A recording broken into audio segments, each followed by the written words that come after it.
Now we discuss the use of was and were.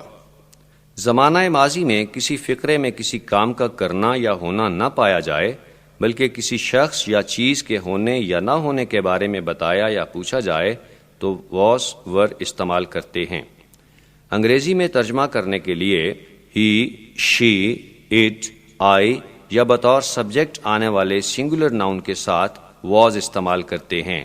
we, you, they یا بطور subject آنے والے plural noun کے ساتھ were استعمال کرتے ہیں. منفی فقرات نیگیٹو سینٹینسز میں was were کے بعد not لگاتے ہیں. سوالیہ فقرات انٹروگیٹو سینٹینسز میں was were کو سبجیکٹ سے پہلے لگاتے ہیں.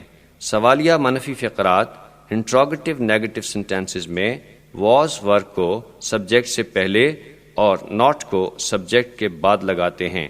سوالیہ فقرات میں اگر کوئی سوالیہ لفظ جیسے what, why, where, who وغیرہ آئے تو اسے فقرے کے بالکل شروع میں لگاتے ہیں یعنی was were سے بھی پہلے لگاتے ہیں. اب ہم was were کے سینٹینسز پر مشتمل ایکسرسائز کرتے ہیں. حضرت عمر رضی اللہ تعالی عنہ ایک عظیم فاتح تھے. حضرت عمر رضی اللہ تعالی عنہ was a great conqueror. حضرت امام غزالی معروف ماہر تعلیم تھے.